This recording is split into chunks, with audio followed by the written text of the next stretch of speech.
Halo teman-teman, ketemu lagi dengan aku, Lailati di channel Sains Lae Teman Ambismu. Nah, di video kali ini aku bakalan bahas satu materi biologi kelas 10 yaitu bab perubahan lingkungan. Tapi sebelum masuk materi, aku punya satu soal dulu nih buat kalian. Nah, ini dia soalnya. Ozon yang terdapat di lapisan stratosfer berfungsi untuk melindungi bumi dari sinar ultraviolet. Polutan yang dapat menimbulkan penipisan lapisan ozon adalah A. DDT, B. CO2, C. CFC, D. SO2, dan E. NO2. Nah, buat teman-teman yang udah punya jawabannya, boleh drop jawabannya di kolom komentar ya. Tapi buat teman-teman yang belum tahu jawabannya, tenang aja. Nanti di akhir video bakal aku bahas kok soalnya. Jadi teman-teman stay tune sampai akhir ya. Oke, langsung aja yuk kita masuk ke subbab materi pertama, yaitu keseimbangan lingkungan hidup. Sebelumnya, teman-teman tahu nggak sih, lingkungan hidup itu apa sih artinya?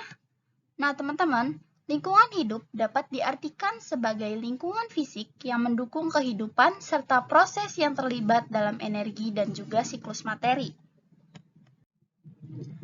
Nah, keseimbangan lingkungan dapat tercapai apabila lingkungan tersebut memiliki daya lenting dan daya dukung yang kuat. Tapi teman-teman, sebelumnya teman-teman tahu nggak sih apa itu daya lenting dan daya dukung?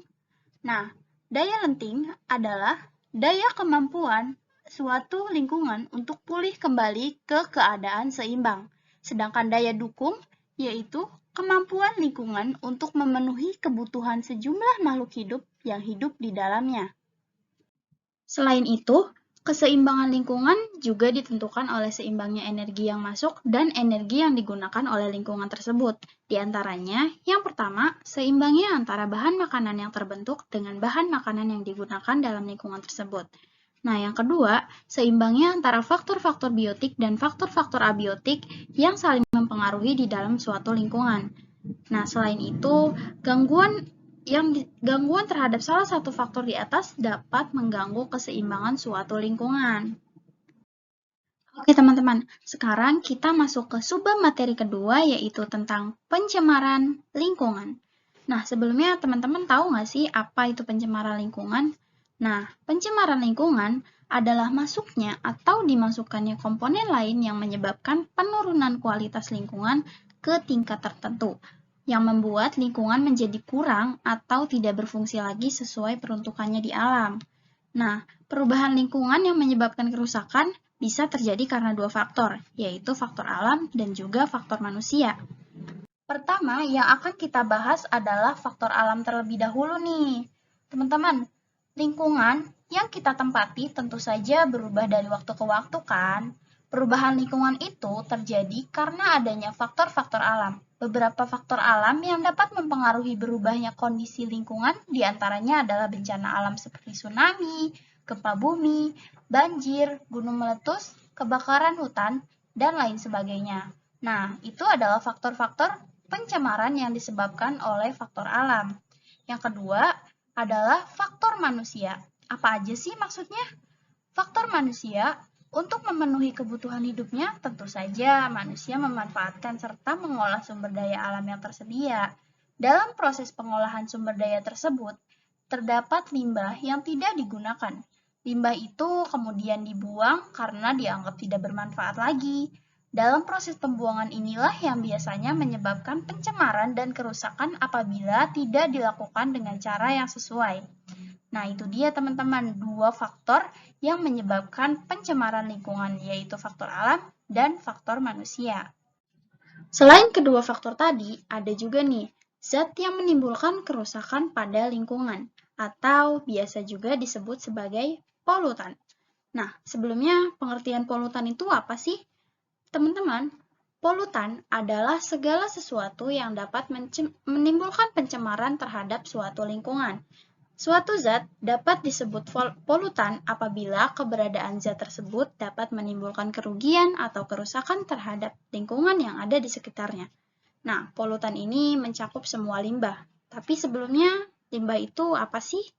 Nah, limbah adalah bahan buangan yang umumnya tidak terpakai lagi setelah proses produksi, entah itu proses produksi dari suatu industri atau pabrik, maupun domestik atau rumah tangga. Nah, selain itu, limbah juga terbagi dua berdasarkan cara penguraiannya. Yang pertama adalah limbah biodegradable atau limbah organik. Nah, limbah ini biasanya berasal dari makhluk hidup atau komponen biotik yang telah mati atau terbuang. Contohnya seperti kotoran hewan, daun-daun yang telah gugur, atau buah-buahan yang telah membusuk. Limbah ini bisa terdegradasi secara alamiah oleh dekomposer yang ada di alam, seperti jamur atau mikroorganisme.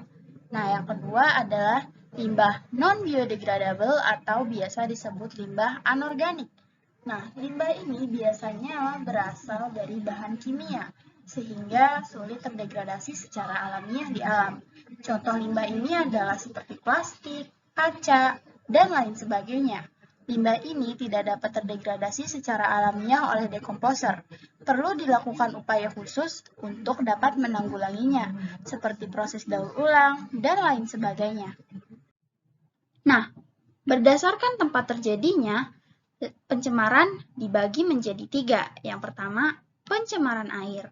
Nah, pencemaran air adalah perubahan di suatu tempat penampungan air seperti danau, sungai, dan lain sebagainya akibat masuknya zat tertentu yang menyebabkan menurunnya kualitas air. Nah, yang kedua, ada pencemaran udara. Teman-teman, pencemaran udara adalah tercampurnya unsur-unsur berbahaya ke dalam atmosfer yang dapat menyebabkan terjadinya kerusakan lingkungan serta gangguan kesehatan. Nah, yang ketiga ada pencemaran tanah.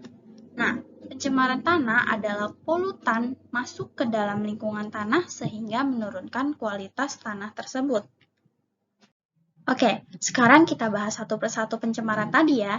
Yang bakal kita bahas pertama di sini adalah pencemaran air. Nah, pencemaran air itu apa sih teman-teman? Pencemaran air adalah air dikatakan tercemar apabila air tersebut tidak dapat lagi dikonsumsi oleh makhluk hidup, baik manusia, hewan, maupun tumbuhan yang menggunakannya. Yang kedua, ada pencemaran udara. Nah, pencemaran udara dapat diklasifikasikan ke dalam dua macam. Yang pertama adalah pencemaran primer. Pencemaran primer adalah pencemaran yang ditimbulkan langsung dari sumber pencemar. Contohnya, asap kendaraan bermotor dan aktivitas mesin pembakaran yang ada di pabrik industri. Biasanya, asap dari kendaraan bermotor dan mesin pembakaran yang ada di pabrik industri akan langsung terbang bebas dan mencemari udara yang ada di sekitarnya. Yang kedua, ada pencemaran sekunder. Pencemaran sekunder adalah pencemaran yang terbentuk dari reaksi-reaksi primer yang ada di atmosfer. Contohnya adalah gabungan dari sulfur dioksida, sulfur monoksida, dan juga uap-uap air yang akan menghasilkan asid sulfurik yang cukup berbahaya bagi udara sekitar. Nah, yang ketiga adalah pencemaran tanah. Teman-teman, penyebab pencemaran tanah disebabkan oleh limbah yang dibagi menjadi 3. Di antaranya, yang pertama adalah limbah domestik. Limbah jenis ini biasanya berasal dari pemukiman penduduk, seperti pasar, rumah tangga, dan lain-lainnya. Limbah ini umumnya berbentuk limbah basah dan mudah terurai secara alamiah di alam. Nah, yang kedua adalah limbah industri. Limbah ini adalah limbah padat hasil buangan industri berupa padatan, berupa lumpur, atau berupa bubur yang berasal dari sisa-sisa pengolahan industri pabrik. Nah, yang ketiga adalah limbah pertanian, seperti pestisida atau DDT atau diklorodifenyl trikloretana yang sering digunakan oleh petani untuk memberantas hama juga dapat berakibat buruk loh terhadap tanaman dan organisme lainnya, terutama terhadap tanah yang ada di sekitarnya. Nah, itu dia tadi sedikit penjelasan tentang bab perubahan lingkungan materi biologi kelas 10. Nah, sekarang kita masuk ke pembahasan soal yang di awal tadi nih teman-teman. Oke, langsung aja yuk kita masuk ke pembahasannya. Yang pertama akan kita bahas adalah poin A, yaitu DDT. DDT atau dichlorodiphényltrichloroethane yang dikenal sebagai senyawa pembasmi serangga yang merusak tumbuhan dan penyakit malaria. DDT biasanya dipakai oleh petani untuk membasmi hama dan serangga yang ada di perkebunan atau persawahan. Nah, DDT sendiri sulit terurai sehingga dapat tersimpan hingga puluhan tahun bahkan ratusan tahun di dalam tanah. Oleh sebab itu, DDT berpotensi menjadi racun di dalam tanah jika digunakan secara berlebihan. Nah, yang kedua adalah poin B, yaitu CO2. CO2 atau karbon dioksida memiliki beberapa dampak di atmosfer antara lain, yaitu naiknya suhu permukaan bumi, naiknya permukaan laut, anomali iklim, dan timbulnya berbagai penyakit pada manusia dan juga hewan. Nah, yang ketiga adalah poin C, yaitu CFC. CFC atau klorofluorokarbon, dampak CFC terhadap lingkungan adalah mengakibatkan lapisan ozon yang ada di stratosfer menipis. Nah, yang D yaitu SO2. Nah, SO2 atau sulfur dioksida adalah gas belerang yang bisa menjadi polutan bagi udara. Bentuk gas belerang yang melakukan kontak dengan nitrogen oksida akan menghasilkan senyawa asam. Saat senyawa asam menyatu bersama uap air di awan, maka akan menurunkan hujan asam yang tentunya cukup berbahaya bagi lingkungan. Nah, yang E yaitu NO2. NO2 atau nitrogen dioksida lahir dari mekanisme pembakaran emisi mesin kendaraan, kapal, serta mesin pembangkit listrik, di mana punya potensi menyebabkan iritasi pada tenggorokan, mata, paru-paru, dan juga hidung. Nah, dari pembahasan 5 poin tadi, maka bisa disimpulkan bahwa jawaban yang paling tepat adalah yang C, atau CFC. Nah, siapa nih jawabannya yang udah benar? Tepuk tangan dulu dong, buat diri sendiri dan kalian semua. Oke teman-teman, segitu dulu ya video kali ini. Terima kasih buat kalian yang udah bersedia nonton sampai akhir. Jangan lupa tinggalkan jejak kalian dengan cara like, comment, subscribe, and share video ini.